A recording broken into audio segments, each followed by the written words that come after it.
ನಮ್ಮ sugar level ಜಾಸ್ತಿ ಆದರೆ, ಅಂದರೆ ಸಾಮಾನ್ಯವಾಗಿ ಈ ಹೈ ಶುಗರ್ ಅಂತ ಹೇಳ್ತಾರಲ್ಲ, ಆ ರೀತಿ ಏನಾದರೂ ಆದರೆ ಏನು ಮಾಡಬೇಕು ಅಂತಕ್ಕಂಥ ಒಂದು ಪ್ರಶ್ನೆ. ಈ ಪ್ರಶ್ನೆ ಯಾಕೆ ಬರ್ತಾ ಇದೆ ಅಂತಂದರೆ, ಸಾಮಾನ್ಯವಾಗಿ ನೀವು ಯಾವುದೋ ಒಂದು ಹಾಸ್ಪಿಟ್ಲಿಗೆ ಹೋಗ್ತೀರ, ಏನೋ ಬೇರೆ ತೊಂದರೆಯಿಂದ ಒಂದು ಹಾಸ್ಪಿಟ್ಲಿಗೆ ಹೋಗಿರ್ತೀರ. ಹಾಸ್ಪಿಟ್ಲಿಗೆ ಹೋದಾಗ ಜನರಲ್ಲಾಗಿ ಒಂದು ರುಟೀನ್ ಚೆಕಪ್ಪನ್ನು ಹಾಗೆ ನಿಮ್ಮದು ಒಂದು ಬ್ಲಡ್ ಶುಗರನ್ನು ಚೆಕ್ ಮಾಡಿ ನೋಡ್ತಾರೆ ಗ್ಲೂಕೋಮೀಟ್ರಲ್ಲಿ.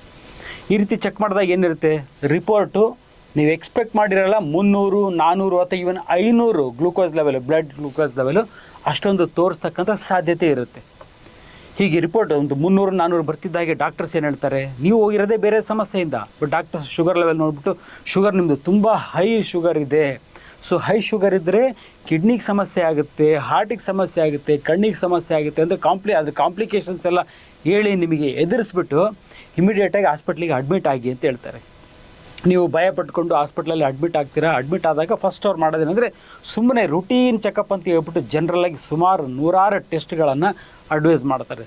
ಇದು ದುಡ್ಡಿಗೋಸ್ಕರ, ಬಿಲ್ ಜಾಸ್ತಿ ಆಗಲಿ ಅನ್ನೋ ಒಂದು ಉದ್ದೇಶಕ್ಕೋಸ್ಕರ ಅನವಶ್ಯಕವಾದ 108 ಟೆಸ್ಟ್ಗಳನ್ನೆಲ್ಲ, kidney test, liver test, heart test, ಈ ಟೆಸ್ಟ್ ಅಂತೇಳಿ ಕಂಪ್ಲೀಟಾಗಿ ಎಲ್ಲ ಚೆಕಪ್ ಮಾಡಿಸ್ಬಿಡ್ತಾರೆ. ಒಂದು ಟೆಸ್ಟ್ ಮಾಡಿಸೋದ್ರ ಜೊತೆಗೆ ಶುಗರ್ ಲೆವೆಲ್ ನಿಮ್ಮದು ಜಾಸ್ತಿ ಇದೆ ಅಂತೇಳಿ ಹಾಸ್ಪಿಟಲೈಸ್ ಆದಂಥ ಸಮಯದಲ್ಲಿ ನಿಮಗೆ ಇನ್ಸುಲಿನನ್ನು ಸ್ಟಾರ್ಟ್ ಮಾಡ್ತಾರೆ. ಹಾಸ್ಪಿಟಲಲ್ಲಿದ್ದಾಗ 300 ಇರಲಿ 400 ಇರಲಿ ಇನ್ಸುಲಿನನ್ನು ಸ್ಟಾರ್ಟ್ ಮಾಡ್ತಾರೆ. ಸರ್ ಇನ್ಸುಲಿನ್ನು ಕೂಡ ಸ್ಟಾರ್ಟ್ ಮಾಡ್ತಾರೆ. ಸರ್ ನೆಕ್ಸ್ಟ್ ಡಿಸ್ಚಾರ್ಜ್ ಮಾಡ್ತಾರೆ. ಇನ್ಸುಲಿನ್ ಕೊಟ್ಟಿದ್ದರಿಂದ ಶುಗರ್ ಲೆವೆಲ್ ಅಲ್ಲಿ ಡೌನ್ ಆಯಿತು. ನೆಕ್ಸ್ಟ್ ಡಿಸ್ಚಾರ್ಜ್ ಮಾಡ್ತಾರೆ. ಡಿಸ್ಚಾರ್ಜ್ ಮಾಡಿಸ್ಬೇಕಾದ್ರೆ ಮಾಡೋ ಟೈಮ್ನಲ್ಲಿ ಅಡ್ವೈಸ್ ಮಾಡ್ತಾರೆ, ನಿಮಗೆ ಶುಗರ್ ಇದೆ, ನೀವು ರೆಗ್ಯುಲರಾಗಿ ಟ್ಯಾಬ್ಲೆಟನ್ನು ಕಂಟಿನ್ಯೂ ಮಾಡಬೇಕು ಅಂತಾರೆ. ಅಥವಾ ಕೆಲವರು ಇನ್ಸುಲಿನ್ ಸ್ಟಾರ್ಟ್ ಮಾಡಿದರು, ಇನ್ಸುಲಿನ್ ಕಂಟಿನ್ಯೂ ಮಾಡಿ ಅಂತಲೂ ಕೂಡ ಅಡ್ವೈಸ್ ಮಾಡ್ತಾ ಇರ್ತಾರೆ. ನಮ್ಮಲ್ಲಿ ಸುಮಾರು ಎಕ್ಸಾಂಪಲ್ಸ್ ಕೂಡ ಇದ್ದಾವೆ ಇದಕ್ಕೆ. ಏನಂದರೆ ಕೆಲವೊಂದು ಪೇಷಂಟು 300 ಹಾಸ್ಪಿಟ್ಲಿಗೆ ಹೋಗಿ ತೋರಿಸ್ತಾರೆ. ಅದರಲ್ಲೂ ದೊಡ್ಡ ಹಾಸ್ಪಿಟ್ಲ್ಗಳಲ್ಲಿ ಈ ನರ್ಸಿಂಗ್ ಹೋಮ್ ಅಂತ ಈ ಕಡೆ ಹೋದಾಗ ಶುಗರ್ ಚೆಕ್ ಮಾಡಿಸಿದಾಗ ಒಂದು 300 ಬಂದ ತಕ್ಷಣ ಇಮಿಡಿಯೇಟಾಗಿ ಅಡ್ಮಿಟ್ ಮಾಡಿಕೊಂಡು ಅವರಿಗೆ ಇನ್ಸುಲಿನನ್ನು ಸ್ಟಾರ್ಟ್ ಮಾಡಿ ನೆಕ್ಸ್ಟ್ ಡಿಸ್ಚಾರ್ಜ್ ಮಾಡ್ತಕ್ಕಂಥ ಸಮಯದಲ್ಲೂ ಕೂಡ ಅವರು ಇನ್ಸುಲಿನನ್ನು ಕಂಟಿನ್ಯೂ ಮಾಡಿ ಅಂತೇಳಿ ಅಡ್ವೈಸ್ ಕೊಟ್ಟು ಕಳಿಸಿರ್ತಕ್ಕಂಥ ಸುಮಾರು ಎಕ್ಸಾಂಪಲ್ಸ್ ಇದ್ದಾವೆ. ಸೊ ನಾವು ಅಂಥ ಪೇಷಂಟ್ಸಿಗೆ ನಿಮಗೆ ಶುಗರ್ ಇಲ್ಲ, ಅದು ಟೆಂಪ್ರವರಿ ಬಂದಿದ್ದು, ಅದನ್ನು ಸ್ಟಾಪ್ ಮಾಡಿ ಅಂತೇಳಿ ಸುಮಾರು ಪೇಷಂಟ್ಸಿಗೆ ನಾವು ಮೆಡಿಸಿನ್ಸನ್ನು, ಇನ್ಸುಲಿನನ್ನು, ಟ್ಯಾಬ್ಲೆಟನ್ನು ಸ್ಟಾಪ್ ಮಾಡಿಸಿದ್ದೀವಿ. ಸರಿ, ಇದು ಸಡನ್ನಾಗಿ ಶುಗರ್ ಹೈ ಆಗ್ತಕ್ಕಂಥದ್ದು ಸಾಧ್ಯತೆ ಇದೆಯಾ ಅಂತಕ್ಕಂಥ ಒಂದು ಪ್ರಶ್ನೆ ಆದರೆ, ಎರಡನೇದಾಗಿ ಇಷ್ಟೊಂದು ಹೈ ಶುಗರ್ ಇದ್ದಾಗ ಹಾಸ್ಪಿಟ್ಲಿಗೆ ಅಡ್ಮಿಟ್ ಆಗಿಬಿಡಿ ಅಂತ ಹೇಳ್ತಾರಲ್ಲ, ಅಡ್ಮಿಟ್ ಆಗ್ತಕ್ಕಂಥ ಒಂದು ಅವಶ್ಯಕತೆ ಇದೆಯಾ ಅಂತಕ್ಕಂಥದ್ದು ಈ 2 ಪ್ರಶ್ನೆಗಳು. ನೋಡಿ, ಒಂದು ಡಯಾಬಿಟೀಸ್ ವಿಷಯದಲ್ಲಿ ಹೇಳಬೇಕು ಅಂದರೆ, ಸಡನ್ನಾಗಿ ಶುಗರ್ ಲೆವೆಲ್ ಹೈ ಆಗ್ತಕ್ಕಂಥದ್ದು, ನಿಮಗೆ ಇಷ್ಟು ದಿವಸ ಶುಗರ್ ಇರಲೇ ಇಲ್ಲ, ಹಾಸ್ಪಿಟ್ಲಿಗೆ ಹೋದ್ರಿ, ಚೆಕ್ ಮಾಡಿದ್ರಿ, ನಾರ್ಮಲ್ ಆಗಿತ್ತು, ಮನೆಯೆಲ್ಲ ಚೆಕ್ ಮಾಡಿಸೋಕೆ ನಾರ್ಮಲ್ ಇತ್ತು, ಹಾಸ್ಪಿಟ್ಲಿಗೆ ಹೋದ್ರಿ, ಚೆಕ್ ಮಾಡಿದರೆ ಹೈ ಶುಗರ್ ಬಂತು. ಇದು ಅಸಾಧ್ಯ. ಯಾವುದೇ ಕಾರಣಕ್ಕೂ ಈ ರೀತಿ ಸಡನ್ನಾಗಿ ಶುಗರ್ ಲೆವೆಲ್ ಹೈ ಆಗಲಿಕ್ಕೆ ಚಾನ್ಸಸ್ಸೇ ಇಲ್ಲ ಡಯಾಬಿಟೀಸ್ನಲ್ಲಿ. ಅಂದರೆ ಡಯಾಬಿಟೀಸ್ ಅಂತಕ್ಕಂಥದ್ದು ಗ್ರ್ಯಾಜುಯಲಾಗಿ ಬರ್ತಕ್ಕಂಥ ಪ್ರೊಸೆಸ್ಸು, ಕ್ರಮೇಣವಾಗಿ ಸ್ಟೆಪ್ ಬೈ ಸ್ಟೆಪ್ಪು ಬರ್ತಾ ಹೋಗುತ್ತೆ. ಇದು ಯಾವಾಗ ನನಗೆ ಡಯಾಬಿಟೀಸ್ ಯಾವಾಗ ಶುರುವಾಗುತ್ತೆ ಅಂತ ಅಂದರೆ, ನಮ್ಮ ಯಾವಾಗ ಒಂದು ಲೈಫ್ ಸ್ಟೈಲು, ನಮ್ಮ ಒಂದು ಫುಡ್ ಹ್ಯಾಬಿಟ್ಸನ್ನು ನಾವು ಯಾವಾಗ ಹಾಳು ಮಾಡ್ಕೊಂಡಿರ್ತೀವಲ್ಲ, ಅಲ್ಲಿಂದನೇ ನಮ್ಮ ಒಂದು ಡಯಾಬಿಟೀಸ್ ಶುರುವಾಗಿರುತ್ತೆ. ಕಾಣಿಸ್ಕೊಂಡಿರಲ್ಲ, ಲ್ಯಾಬ್ ರಿಪೋರ್ಟ್ಸಲ್ಲಿ ಮಾತ್ರ ಬಂದಿರಲ್ಲ, ಬಟ್ ಆಲ್ರೆಡಿ ಒಳಗಡೆ ಬೆಳೀತಾ ಇರ್ತದೆ. ಸೊ ಹಾಗಾಗಿ ನಿಮಗಿಲ್ಲ 3 ತಿಂಗಳಿಂದ ಬಂದಿದೆ, 4 ತಿಂಗಳಿಂದ ಶುಗರ್ ಬಂದಿದೆ, ಅದು ಸುಳ್ಳದು. ನಮ್ಮ ಲೈಫ್ ಸ್ಟೈಲ್ ಯಾವಾಗ ಚೇಂಜ್ ಆಯಿತು, ಫುಡ್ ಹ್ಯಾಬಿಟ್ ಯಾವಾಗ ಚೇಂಜ್ ಆಯಿತು, ಆವಾಗಲಿಂದನೇ ನಮ್ಮ ಈ ಡಯಾಬಿಟಿಸ್ ಅಂತಕ್ಕಂಥದ್ದು ಶುರುವಾಗಿದೆ. ಅದು ರಿಪೋರ್ಟ್ಸಲ್ಲಿ ಚೇಂಜಸ್ ಕಾಣಿಸ್ಕೊಂಡಿರೋದು ರೀಸೆಂಟಾಗಿರ್ಬೋದು. ಸರಿ, ಕ್ರಮೇಣವಾಗಿ ಬರ್ತಾ ಇರ್ತಕ್ಕಂಥದ್ದು ಇದು, ಸ್ಟೆಪ್ ಬೈ ಸ್ಟೆಪ್. ಇವತ್ತು ಸ್ವಲ್ಪ ಇದ್ದರೆ ನಾನು ನೆಕ್ಸ್ಟ್ ಬರ್ತಾ 1 ವರ್ಷ ಆದಮೇಲೆ ಇನ್ನೂ ಸ್ವಲ್ಪ ಗ್ರ್ಯಾಜುಯಲಿ ಕ್ರಮೇಣವಾಗಿ ಜಾಸ್ತಿ ಆಗ್ತಾ ಹೋಗುತ್ತೆ. ಹಾಗಾಗಿ ಸಡನ್ನಾಗಿ ಹೈ ಶುಗರ್ ಅದು ಸಾಧ್ಯನೇ ಇಲ್ಲ, ಡಯಾಬಿಟಿಸ್ ವಿಷಯದಲ್ಲಿ ಅದು ಸಾಧ್ಯನೇ ಇಲ್ಲ. ಸೊ ಬಟ್ ಆದರೂ ಕೂಡ ನಾವು ಹಾಸ್ಪಿಟ್ಲಿಗೆ ಹೋಗಿ ಚೆಕ್ ಮಾಡಿಸಿದಾಗ ಶುಗರ್ ಲೆವೆಲ್ ಹೈ ಅಂತ ಬರುತ್ತಲ್ಲ, ಸರ್ ಏನು ಕಾರಣ ಅದಕ್ಕೆ ಅಂತ ನೋಡೋದಾದರೆ, ಸೊ 3 ಕಾರಣಗಳಿದ್ದಾವೆ. ಸೊ ಮೊದಲನೇದಾಗಿ, ಯಾವುದೇ ರೀತಿಯ ಒಂದು ಇನ್ಫೆಕ್ಷನ್ ಆಗಿದ್ದಾಗ, ಸಾಮಾನ್ಯ ಸುಮ್ಮನೆ ಹಾಸ್ಪಿಟ್ಲಿಗೆ ಹೋಗಿರಲ್ಲ ನೀವು, ಏನೋ ಒಂದು ತೊಂದರೆ ಆಗಿರುತ್ತೆ, ನೆಗಡಿ, ಕೆಮ್ಮು, ಜ್ವರ, ಏನೋ ಒಂದು ಇನ್ಫೆಕ್ಷನ್ ಅಂತ ತೋರಿಸ್ಲಿಕ್ಕೆ ಹಾಸ್ಪಿಟ್ಲಿಗೆ ಹೋಗಿರ್ತೀರ. ಸೊ ಇನ್ಫೆಕ್ಷನ್ ಅಂತ ತೋರಿಸಿದಾಗ ಏನಾಗುತ್ತೆ, ಅವರು ಶುಗರ್ ಚೆಕ್ ಮಾಡ್ತಾರೆ. ಮುಂಚೆ ಶುಗರ್ ಇರಲಿಲ್ಲ, ಬಟ್ ಆ ಟೈಮಲ್ಲಿ ಚೆಕ್ ಮಾಡಿದಾಗ ಶುಗರ್ ಲೆವೆಲ್ ಹೈ ತೋರಿಸುತ್ತೆ. ಇದಕ್ಕೆ ಕಾರಣ ಏನು ಅಂತ ನೋಡೋದಾದರೆ, ಬಟ್ ಏನೇ ಒಂದು ಇನ್ಫೆಕ್ಷನ್ ಆಗಿದೆ, ಬ್ಯಾಕ್ಟೀರಿಯಲ್ ಇನ್ಫೆಕ್ಷನ್ ಇರ್ಬೋದು, ವೈರಲ್ ಇನ್ಫೆಕ್ಷನ್ ಇರ್ಬೋದು, ಯಾವುದೇ ಥರದ ಇನ್ಫೆಕ್ಷನ್ ಇರ್ಬೋದು. ಆ ಇನ್ಫೆಕ್ಷನ್ ಇದ್ದಾಗ ಬಾಡಿ ಆ ಒಂದು ಬ್ಯಾಕ್ಟೀರಿಯಾ ಅಥವಾ ವೈರಸ್ ವಿರುದ್ಧ ಹೋರಾಡುತ್ತೆ. ಸೊ ಹೋರಾಡಲಿಕ್ಕೆ ಏನು ಬೇಕು, ಎನರ್ಜಿ ಬೇಕು. ಎನರ್ಜಿ ಸಿಗ್ತಕ್ಕಂಥದ್ದು, ಸೆಲ್ಸಿಗೆ ಎನರ್ಜಿ ಬೇಕು ಹೋರಾಡಲಿಕ್ಕೆ. ಎನರ್ಜಿ ಸಿಗ್ತಕ್ಕಂಥದ್ದು ಎಲ್ಲಿ, ಗ್ಲೂಕೋಸಿಂದ ಮಾತ್ರ. ಕೇವಲ ನಮ್ಮ ದೇಹದಲ್ಲಿ ಗ್ಲೂಕೋಸ್ ಮಾತ್ರ ಎನರ್ಜಿ ಕೊಡುತ್ತೆ. ಸೊ ಹಾಗಾಗಿ ದೇಹಕ್ಕೆ ಗೊತ್ತು, ಈಗ ಫೈಟ್ ಮಾಡಬೇಕು, ಎನರ್ಜಿ ಜಾಸ್ತಿ ಬೇಕು, ಹಾಗೆ ಅಂದರೆ ಗ್ಲೂಕೋಸ್ ಜಾಸ್ತಿ ಬೇಕು ಅಂತ ಹೇಳ್ಬಿಟ್ಟು ಸೊ ನಾವು ತಿಂತಾ ಇಲ್ಲ. ಬಟ್ ಆದರೂ ಕೂಡ ನಮ್ಮ ಲಿವರ್ನಲ್ಲಿ ಸ್ಟೋರ್ ಆಗಿರ್ತೈತೆ ಒಂದು ಗ್ಲೂಕೋಸ್ ಅಂಶ. ಆ ಒಂದು ಸ್ಟೋರ್ ಆಗಿರ್ತಕ್ಕಂಥ ಗ್ಲೂಕೋಸನ್ನು ರಿಲೀಸ್ ಮಾಡುತ್ತೆ. ಯಾವ ರೀತಿ ರಿಲೀಸ್ ಮಾಡುತ್ತೆ ಅಂತಂದರೆ, ಬಾಡಿನಲ್ಲಿ ಹಾರ್ಮೋನ್ಸ್ ಉತ್ಪತ್ತಿ ಆಗ್ತವೆ. ಅಡ್ರಿನಲಿನ್ ಮತ್ತು ಕಾರ್ಟಿಸಾಲ್ ಅಂತಕ್ಕಂಥ ಹಾರ್ಮೋನ್ಸು ಉತ್ಪತ್ತಿ ಆಗಿಬಿಟ್ಟು ಲಿವರ್ ಇರ್ತಕ್ಕಂಥ ಎಕ್ಸ್ಟ್ರಾ ಒಂದು ಗ್ಲೂಕೋಸನ್ನು ರಿಲೀಸ್ ಮಾಡುತ್ತೆ ಬ್ಲಡ್ಡಿಗೆ. ಅಂದರೆ ಇದ್ರ ಉದ್ದೇಶ ನೋಡಿ, ಬಾಡಿನೇ ಮಾಡಿರ್ತಕ್ಕಂಥದ್ದು. ನಿಮ್ಮ ಶುಗರ್ ಲೆವೆಲ್ ನಾರ್ಮಲ್ ಇತ್ತು, ಇನ್ಫೆಕ್ಷನ್ ಆದ ತಕ್ಷಣ ಶುಗರ್ ಲೆವೆಲ್ ಜಾಸ್ತಿ ಆಯಿತು. ಯಾವುದಕ್ಕೆ ಮಾಡ್ತು? ಇನ್ಫೆಕ್ಷನ್ ವಿರುದ್ಧ ಹೋರಾಡಲಿಕ್ಕೆ ಗ್ಲೂಕೋಸ್ ಜಾಸ್ತಿ ಬೇಕು ಅಂತ ಹೇಳ್ಬಿಟ್ಟು ರಿಲೀಸ್ ಮಾಡ್ತು. ಅಂದರೆ ಇದು ಒಂದು ನಾರ್ಮಲ್ ಪ್ರೊಸೆಸ್ ಇದು, ಹಾಗೂ ಇದೊಂದು ಪ್ರೊಟೆಕ್ಟಿವ್ ಮೆಕ್ಯಾನಿಸಮ್ಮು. ನಿಮ್ಮ ಇನ್ಫೆಕ್ಷನ್ ವಿರುದ್ಧ ಹೋರಾಡಲಿಕ್ಕೆ ಎನರ್ಜಿ ಬೇಕು ಅಂತ ಮಾಡ್ತಾ ಇರ್ತಕ್ಕಂಥದ್ದು, ನಿಮ್ಮ ಪ್ರೊಟೆಕ್ಷನಿಗೆ ಅಂತ ಆಗ್ತಾ ಇರ್ತಕ್ಕಂಥದ್ದು ಹೊರತು ಹೈ ಶುಗರ್ ಅದನ್ನು ಕಮ್ಮಿ ಮಾಡಲಿಕ್ಕೆ ಪ್ರಯತ್ನ ಪಡಬೇಡಿ ಅದನ್ನು. ಎರಡನೇ ಕಾರಣ, ಒಂದೇದು ಇನ್ಫೆಕ್ಷನ್ ಅಂತಂದೆ. ಎರಡನೇ ಕಾರಣ ಏನು ಶುಗರ್ ಲೆವೆಲ್ ಜಾಸ್ತಿ ಆಗಲಿಕ್ಕೆ? ನೀವು ತೊಗೊಳ್ತಾ ಇರ್ತಕ್ಕಂಥ ಮೆಡಿಸಿನ್ಸ್. ನೋಡಿ, ಮೆಡಿಸಿನ್ಸ್ ಸಾಮಾನ್ಯವಾಗಿ ಕೆಲವೊಂದು ಮೆಡಿಸಿನ್ಸ್ ಯಾವ್ಯಾವ ಶುಗರ್ ಲೆವೆಲ್ ಜಾಸ್ತಿ ಮಾಡ್ತಾವೆ ಅನ್ನೋದಾದರೆ, ಮೊದಲನೇದಾಗಿ ಬರೋದು ಸ್ಟೀರಾಯ್ಡ್ಸ್. ಕಾಮನ್ನಾಗಿ ಯೂಸ್ ಮಾಡ್ತಕ್ಕಂಥದ್ದು. ಯಾರ ಹತ್ರ ಹೋದ್ರೂ ಕೂಡ ಸ್ಟೀರಾಯ್ಡ್ಸನ್ನು ಇಮಿಡಿಯೇಟಾಗಿ ಸ್ಟಾರ್ಟ್ ಮಾಡಿಬಿಡ್ತಾರೆ. ರೆಸ್ಪಿರೇಟರಿ, ಅದರಲ್ಲೂ ಕೂಡ ಶ್ವಾಸಕೋಶಕ್ಕೆ ಸಂಬಂಧಪಟ್ಟ ಕಾಯಿಲೆ ಅಥವಾ ಒಂದು ಅಲರ್ಜಿ ಅಂತ ಏನಾದರೂ ತೋರಿಸಿದ್ರೆ 100% ಸ್ಟೀರಾಯ್ಡ್ಸನ್ನು ಸ್ಟಾರ್ಟ್ ಮಾಡ್ತಾರೆ. ಈ ಸ್ಟೀರಾಯ್ಡ್ಸ್ ಕೂಡ ನಮ್ಮ ಶುಗರ್ ಲೆವೆಲ್ ಜಾಸ್ತಿ ಮಾಡುತ್ತೆ. ಜೊತೆಗೆ ಡಯೂರೆಟಿಕ್ಸ್ ಅಂತ ಹೇಳ್ತೀವಿ. ಇವು ಡಯೂರೆಟಿಕ್ಸ್ ಅಂತ ಅಂದ್ರೆ ಏನು?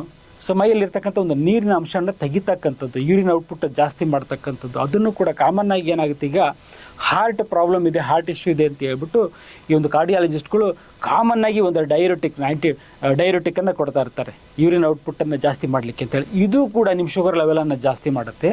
ಸೊ ಮೂರನೇದಾಗಿ ಈ ಒಂದು ಬೀಟಾ ಬ್ಲಾಕರ್ಸ್, ಅಂದರೆ ಒಂದು ನಮ್ಮ BP ಅಂತ ತಗೊಳ್ತಾ ರೆಗ್ಯುಲರಾಗಿ ಯೂಸ್ ಮಾಡ್ತಕ್ಕಂಥ ಅನೇಕ ಮೆಡಿಸಿನ್ಗಳು ಕೂಡ ಈ ಒಂದು ಶುಗರ್ ಲೆವೆಲನ್ನು ಜಾಸ್ತಿ ಮಾಡ್ಬೋದು. ಆಮೇಲೆ ಮಾನಸಿಕ ಒತ್ತಡಕ್ಕೆ, ಮಾನಸಿಕ ಕಾಯಿಲೆಗೆ ಅಂತ ತಗೊಳ್ತಕ್ಕಂಥ ಆ್ಯಂಟಿಸೈಕೋಟಿಕ್ ಡ್ರಗ್ಸ್ ಕೂಡ ಈ ಒಂದು ಶುಗರ್ ಲೆವೆಲನ್ನು ಜಾಸ್ತಿ ಮಾಡುತ್ತೆ. ಮುಖ್ಯವಾಗಿ ಒಂದು ಸ್ಟ್ಯಾಟಿನ್ಸ್ ಅಂತ ಹೇಳ್ಬಿಟ್ಟು, ಅಂದರೆ ಕೊಲೆಸ್ಟ್ರಾಲ್ ಇದೆ ನಿಮಗೆ ಅಂತ ಹೇಳ್ಬಿಟ್ಟು ಏನು ಕೊಲೆಸ್ಟ್ರಾಲ್ಗೆ ಕಮ್ಮಿ ಮಾಡಲಿಕ್ಕೆ ಅಂತ ಟ್ಯಾಬ್ಲೆಟ್ ಕೊಡ್ತಾರಲ್ಲ, ಅದರಲ್ಲೂ ಕೂಡ ನಮ್ಮ ಶುಗರ್ ಲೆವೆಲ್ ಜಾಸ್ತಿ ಆಗುತ್ತೆ. ಇನ್ನು ಕೆಲವೊಂದು ಆ್ಯಂಟಿಬಯೋಟಿಕ್ಸು ಕೂಡ ನಮ್ಮ ಶುಗರ್ ಲೆವೆಲನ್ನು ಜಾಸ್ತಿ ಮಾಡುತ್ತೆ. ಇವು ಸಾಮಾನ್ಯವಾಗಿ ಈ ಗೊತ್ತಿರ್ತಕ್ಕಂಥ ಒಂದಿಷ್ಟು ಮೆಡಿಸಿನ್ಸು ನಮ್ಮ ಶುಗರ್ ಲೆವೆಲನ್ನು ಜಾಸ್ತಿ ಮಾಡ್ತಕ್ಕಂಥ ಮೆಡಿಸಿನ್ಸು. ಸರಿ ಸರ್, ಹಾಗಿದ್ರೆ ಯಾವುದಾದ್ರು ಮೆಡಿಸಿನ್ನು ಇದು ಶುಗರ್ ಲೆವೆಲ್ ಜಾಸ್ತಿ ಮಾಡುತ್ತೆ ಅಂತ ಹೇಳಿ ಅಂಥವನ್ನು ಅವಾಯ್ಡ್ ಮಾಡ್ತೀವಿ ಅಂತ ಕೇಳ್ತಾರೆ. ಅದು ಬೇಡ. ಅದು ಯಾಕಂದರೆ ಈ ಗೊತ್ತಿರ್ತಕ್ಕಂಥ ಮೆಡಿಸಿನ್, ನಮಗೆ ಗೊತ್ತಿರ್ತಕ್ಕಂಥದ್ದು ಇದರಿಂದ ಶುಗರ್ ಲೆವೆಲ್ ಜಾಸ್ತಿ ಆಗುತ್ತೆ ಅಂತೇಳಿ, ಗೊತ್ತಿಲ್ಲದೆ ಇರತಕ್ಕಂಥ ಎಷ್ಟೊಂದು ಮೆಡಿಸಿನ್ಸು ನಾವು ಯೂಸ್ ಮಾಡ್ತಾ ಇರ್ತಕ್ಕಂಥ ಮೆಡಿಸಿನ್ಸು ಶುಗರ್ ಲೆವೆಲನ್ನು ಜಾಸ್ತಿ ಮಾಡ್ಬೋದು. ಅದ್ರ ಜೊತೆಗೆ ಶುಗರ್ ಲೆವೆಲ್ ಇಲ್ಲ ಅಂದರೆ ಬೇರೆ ರೀತಿಯ ಒಂದು ಕಾಂಪ್ಲಿಕೇಶನ್ಸನ್ನು ಹಾರ್ಟ್ ಮೇಲೆ, ಲಿವರ್ ಮೇಲೆಲ್ಲ ತೊಂದರೆ ಕೊಡ್ತಕ್ಕಂಥ ಪಾಸಿಬಿಲಿಟಿ ಕೂಡ ಇರುತ್ತೆ. ಹಾಗಾಗಿ ಬೆಸ್ಟ್ ಅಡ್ವೈಸ್ ಅಂದರೆ ಅವಾಯ್ಡ್ ಮಾಡಿ. ಈ ರೆಗ್ಯುಲರಾಗಿ ಕ್ರಾನಿಕ್ ತುಂಬ ದಿವಸ ಗಂಟಲೆ ಯೂಸ್ ಮಾಡ್ತಕ್ಕಂಥ BP ಟ್ಯಾಬ್ಲೆಟ್ ಇರ್ಬೋದು, ಹಾರ್ಟ್ ರಿಲೇಟೆಡ್ ಟ್ಯಾಬ್ಲೆಟ್ ಇರ್ಬೋದು, ಕೊಲೆಸ್ಟ್ರಾಲ್ ಟ್ಯಾಬ್ಲೆಟ್ ಇರ್ಬೋದು, ಆದಷ್ಟು ಅವಾಯ್ಡ್ ಮಾಡಿ. ಇಲ್ಲ ಅಂತಂದರೆ ಶುಗರ್ ಅಂತೂ 100% ಬಂದೇ ಬರುತ್ತೆ. ಅಥವಾ ಇತ್ತು ಅಂದರೆ ನಿಮ್ಮ ಶುಗರ್ ಲೆವೆಲ್ ಜಾಸ್ತಿ ಆಗ್ತಾ ಹೋಗುತ್ತೆ. ಮೂರನೇ ಕಾರಣ, ಎರಡನೇದು ಮೆಡಿಸಿನಿಂದ ಶುಗರ್ ಲೆವೆಲ್ ಜಾಸ್ತಿ ಆಗುತ್ತೆ. ಮೂರನೇ ಕಾರಣ, ಮೂರನೇದು ಏನಂತಂದರೆ ಇಂಜುರಿ, ಯಾವುದೇ ಒಂದು ಗಾಯ ಆದಾಗ ಅಥವಾ ಯಾವುದೇ ರೀತಿಯ ಒಂದು ನೋವಿದ್ದಾಗ, ದೇಹದಲ್ಲಿ ಒಂದು ನೋವಿದ್ದಾಗ, ಇಂಥ ಸಮಯದಲ್ಲೂ ಕೂಡ ನಮ್ಮ ಶುಗರ್ ಲೆವೆಲ್ ಜಾಸ್ತಿ ಆಗುತ್ತೆ. ಸರಿ, ಇಂಥ ಸಮಯದಲ್ಲಿ ಯಾಕೆ ಶುಗರ್ ಲೆವೆಲ್ ಜಾಸ್ತಿ ಆಗುತ್ತೆ? ಯಾಕೆ ಶುಗರ್ ಲೆವೆಲ್ ಜಾಸ್ತಿ ಆಗಬೇಕು ಅಂತಂದರೆ, ಏನೋ ನಿಮಗೊಂದು ಪೆಟ್ಟಾಗಿ ಗಾಯ ಆಗಿರುತ್ತೆ, ಗಾಯ ಹೀಲ್ ಆಗಬೇಕಲ್ಲ, ಗಾಯ ಒಣಗಬೇಕಲ್ಲ. ಸೊ ನೆಕ್ಸ್ಟ್ ಏನೋ ಒಂದು ಏನೋ ಪೇಯ್ನ್ ಇದೆ, ಸೊಂಟ ನೋವು ಅಥವಾ ಮೊಣಕಾಲು ನೋವಿದೆ, ಅದನ್ನು ಸರಿಪಡಿಸ್ಬೇಕಲ್ಲ, ಅದನ್ನು ಹೀಲ್ ಮಾಡಬೇಕಲ್ಲ. ಹೀಲ್ ಮಾಡಬೇಕು ಅಂತಂದರೆ ಅಗೇನ್ ಎನರ್ಜಿ ಬೇಕು ಅಂತಂದರೆ ಗ್ಲೂಕೋಸ್ ಬೇಕು. ಗ್ಲೂಕೋಸನ್ನು ರಿಲೀಸ್ ಮಾಡ್ತಕ್ಕಂಥದ್ದು ಯಾವುದು? ಹಾರ್ಮೋನ್ಸು. ದಟ್ ಈಸ್ ಅಡ್ರಿನಲಿನ್ ಮತ್ತು ಕಾರ್ಟಿಸಾಲ್ ಅಂತಕ್ಕಂಥ ಹಾರ್ಮೋನ್ಸು. ನಿಮ್ಗೆ ಯಾವುದೇ ಒಂದು ಗಾಯ ಆಗಿದ್ದಾಗ, ಯಾವುದೇ ಒಂದು ನೋವು ಜಾಸ್ತಿ ಇದ್ದಾಗ ಈ ಒಂದು ಹಾರ್ಮೋನ್ಸ್ ರಿಲೀಸ್ ಆಗಿಬಿಟ್ಟು ಈಗೇನು ಮತ್ತೆ ಈ ಲಿವರಲ್ಲಿ ಸ್ಟೋರ್ ಆಗಿರ್ತಕ್ಕಂಥ ಗ್ಲೂಕೋಸನ್ನು ಬ್ಲಡ್ಡಿಗೆ ತೊಗೊಂಬರುತ್ತೆ. ಉದ್ದೇಶ ಏನು? ಆಗಿರ್ತಕ್ಕಂಥ ಗಾಯ ಬೇಗ ಒಣಗಲಿ, ನಿಮ್ಮ ನೋವು ಬೇಗ ಕಮ್ಮಿ ಆಗಲಿ ಅಂತೇಳಿ. ಹಾಗಾಗಿ ಅದನ್ನು ಕಮ್ಮಿ ಮಾಡಲಿಕ್ಕೆ, ಅದನ್ನು ಸಪ್ರೆಸ್ ಮಾಡಲಿಕ್ಕೆ ಪ್ರಯತ್ನ ಪಡಬಾರ್ದು. ಸರಿ ಸರ್, ಹಾಗಿದ್ರೆ ಏನು ಮಾಡಬೇಕು? ಸೊ ಹಾಸ್ಪಿಟ್ಲಿಗೆ ಹೋದ್ವಿ, ತೋರಿಸಿದ್ವಿ, ಶುಗರ್ ಲೆವೆಲ್ ಹೈ ಇದೆ ಅಂತ ಹೇಳ್ಬಿಟ್ಟು ಎದುರಿಸ್ತಾ ಇದ್ದಾರೆ. ಏನು ಮಾಡಬೇಕು? ಫಸ್ಟ್ ಥಿಂಗ್ ಏನಂದರೆ ಪ್ಯಾನಿಕ್ ಆಗಬೇಡಿ, ಭಯ ಪಡಬೇಡಿ. ನಾನು ಹೇಳಿದೆ, ಈ ಒಂದು 3 ಕಂಡೀಷನಲ್ಲಿ ಸಾಮಾನ್ಯವಾಗಿ ಆಗಿರುತ್ತೆ. ಏನೋ ಇನ್ಫೆಕ್ಷನ್ ಆಗಿರ್ಬೋದು, ನೀವು ತೊಗೊಳ್ತಿರ್ತಕ್ಕಂಥ ಮೆಡಿಸಿನಿಂದ ಆಗಿರ್ಬೋದು, ಅಥವಾ ಯಾವುದೋ ಒಂದು ಗಾಯ ಅಥವಾ ಯಾವುದೋ ಒಂದು ಪೇಯ್ನಿಂದ ಆಗಿರ್ಬೋದು. ಹಾಗಾಗಿ ಪ್ಯಾನಿಕ್ ಆಗ್ತಕ್ಕಂಥ ಒಂದು ಅವಶ್ಯಕತೆ ಇಲ್ಲ. ವೆಯ್ಟ್ ಮಾಡಬೇಕು. ಇನ್ಫೆಕ್ಷನ್ ಇದ್ದರೆ ಇನ್ಫೆಕ್ಷನ್ ಕಮ್ಮಿ ಆಗೋ ತನಕ ವೆಯ್ಟ್ ಮಾಡಿ. ಏನೋ ಒಂದು ಗಾಯ ಆಗಿದ್ರೆ ಗಾಯ ಕಂಪ್ಲೀಟಾಗಿ ಹೀಲ್ ಆಗೋ ತನಕ, ಅಥವಾ ಪೇಯ್ನ್ ಇದ್ದರೆ ಪೇಯ್ನ್ ಕಮ್ಮಿ ಆಗೋ ತನಕ ವೆಯ್ಟ್ ಮಾಡಿ. ಅದ್ರ ಜೊತೆ ಯಾವುದೇ ಒಂದು ರೆಗ್ಯುಲರಾಗಿ ಮೆಡಿಸಿನ್ ತೊಗೊಳ್ತಾ ಇದ್ದರೆ ಅದನ್ನು ಆದಷ್ಟು ಕಡಿಮೆ ಮಾಡಿಕೊಂಡು ಸ್ಟಾಪ್ ಮಾಡ್ತಕ್ಕಂಥ ಕೆಲಸ ಮಾಡಬೇಕು. ಸೊ ಒಂದನೇದು. ಎರಡನೇದಾಗಿ, ಹಾಸ್ಪಿಟ್ಲಿಗೆ ಹೋಗಿರ್ತಾರೆ, ಹೈ ಶುಗರ್ ಇದೆ, ಅಡ್ಮಿಟ್ ಆಗಬೇಡಿ. ನಿಮ್ಮ ಅವಶ್ಯಕತೆ ಇಲ್ಲ. ಅಲ್ಲಿ ಅಡ್ಮಿಷನ್ ಅಂತಕ್ಕಂಥದ್ದು ಪೇಷಂಟ್ ಅವಶ್ಯಕತೆ ಇಲ್ಲ, ಅದು ಹಾಸ್ಪಿಟ್ಲ್ ಅವರಿಗೆ ಹಣದ ಅವಶ್ಯಕತೆ ಇರೋದ್ರಿಂದ ನಿಮಗೆ ಅಡ್ಮಿಟ್ ಆಗಿಬಿಡಿ ಅಂತ ಹೇಳ್ತಾ ಇರ್ತಾರೆ. ಅಡ್ಮಿಷನ್ ಆಗ್ತಕ್ಕಂಥ ಯಾವುದೇ ಒಂದು ಅವಶ್ಯಕತೆ ಕೂಡ ಇಲ್ಲ. ಮೂರನೇದಾಗಿ, ಯಾವುದೇ ಒಂದು ಮೆಡಿಸಿನನ್ನು ಸ್ಟಾರ್ಟ್ ಮಾಡಿಬಿಡಿ. ಈ 300 ಇದೆ 400 ಇದೆ ಶುಗರ್, ಸಡನ್ನಾಗಿ ಇಷ್ಟೊಂದು ಬಂದುಬಿಟ್ಟಿದೆ, ಮೆಡಿಸಿನನ್ನು ಸ್ಟಾರ್ಟ್ ಮಾಡಿ ಅಂತ ಅಡ್ವೈಸ್ ಮಾಡ್ತಾರೆ. ಟ್ಯಾಬ್ಲೆಟ್ ಆಗಿರಲಿ, ಇನ್ಸುಲಿನ್ ಆಗಿರಲಿ, ಯಾವುದೇ ಒಂದು ಮೆಡಿಸಿನನ್ನು ಸ್ಟಾರ್ಟ್ ಮಾಡಿಬಿಡಿ. ವೆಯ್ಟ್ ಮಾಡಬೇಕು. ಎಷ್ಟು ದಿವಸ ವೆಯ್ಟ್ ಮಾಡಬೇಕು? 1 ತಿಂಗಳು ವೆಯ್ಟ್ ಮಾಡಿ. 1 ತಿಂಗಳು ವೆಯ್ಟ್ ಮಾಡಿದಾಗ ಆ ಸಮಯದಲ್ಲಿ ಏನು ಮಾಡಬೇಕು? ಒಂದು ಲೈಫ್ ಸ್ಟೈಲ್ ಮಾಡಿಫಿಕೇಷನ್ ಮಾಡ್ಕೋಬೇಕು. ಹೆಲ್ತಿ ಫುಡ್ಡನ್ನು, ಆರೋಗ್ಯಕರ ಆಹಾರದಲ್ಲಿ ಬದಲಾವಣೆ ಮಾಡ್ಕೋಬೇಕು. ಹಾಗೆ ಮಾಡಿಕೊಂಡು ಈ 1 ತಿಂಗಳಾದಮೇಲೆ ನೀವು ಬ್ಲಡ್ ಟೆಸ್ಟನ್ನು ರಿಪೀಟ್, ಕೇವಲ ಈ ಶುಗರ್ ಲೆವೆಲ್ನ FBS ಆ್ಯಂಡ್ PPBS ಇದನ್ನು ರಿಪೀಟ್ ಮಾಡಿ ನೋಡಿಸಿದರೆ ಆಲ್ಮೋಸ್ಟ್ ನಿಮ್ಮ ಶುಗರ್ ಲೆವೆಲ್ ನಾರ್ಮಲ್ ಆಗಿರುತ್ತೆ. 90% ಅಷ್ಟರಲ್ಲೇ ನಾರ್ಮಲ್ ಆಗಿ ಹೋಗ್ಬಿಟ್ಟಿರುತ್ತೆ. ನೀವು ಮೆಡಿಸಿನ್ ತೊಗೊಳ್ತಕ್ಕಂಥ ಒಂದು ಅವಶ್ಯಕತೆಯೇ ಬರೋದಿಲ್ಲ. ಒಂದು ಡಯಾಬಿಟಿಸ್ ಅಂತ ಏನು ಹೇಳ್ತೀವಲ್ಲ, ಈ ಒಂದು ಡಯಾಬಿಟಿಸ್ ಅಂತಕ್ಕಂಥದ್ದು ಒಂದು ಕಾಯಿಲೆ ಅನ್ನೋದಕ್ಕಿಂತ ಹೆಚ್ಚಾಗಿ ಇದೊಂದು ಬಿಸ್ನೆಸ್ ಆಗೋಗ್ಬಿಟ್ಟಿದೆ. ಸೊ ನಿಮಗೆ ಕಾಯಿಲೆ ಅಂತ ಭಯಪಡಿಸ್ಬಿಟ್ಟು ಬೇರೆಯವರು ಮಾಡ್ಕೊಳ್ತಾ ಇರ್ತಕ್ಕಂಥ ಒಂದು ಬಿಸ್ನೆಸ್. ಯಾರು ಹಾಸ್ಪಿಟ್ಲರ್ ಇರ್ಬೋದು, ಕೆಲವರು ಡಾಕ್ಟರ್ಸ್ ಇರ್ಬೋದು, ಈ ಲ್ಯಾಬ್ನರ್ ಇರ್ಬೋದು, ಕೆಲವೊಂದು ಮೆಡಿಸಿನ್ ಕಂಪ್ನಿಗಳು ಈ ಒಂದು ನಿಮ್ಮ ಡಯಾಬಿಟಿಸನ್ನು ಒಂದು ಬಿಸ್ನೆಸ್ ಆಗಿ ಯೂಸ್ ಮಾಡ್ಕೊತಾ ಇದ್ದಾರೆ. ಸೊ ಹಾಗಾಗಿ ಇದ್ರ ಬಗ್ಗೆ ಹುಷಾರಾಗಿರ್ರಿ. ಅವರ ಒಂದು ಬಿಸ್ನೆಸ್ಸಿಗೆ ನೀವು ಕಸ್ಟಮರ್ಸ್ ಆಗಬೇಡಿ. ನಗ್ನಾಗ್ತಾ ಇರಿ, ಆರೋಗ್ಯವಾಗಿರಿ. ನಮಸ್ಕಾರ.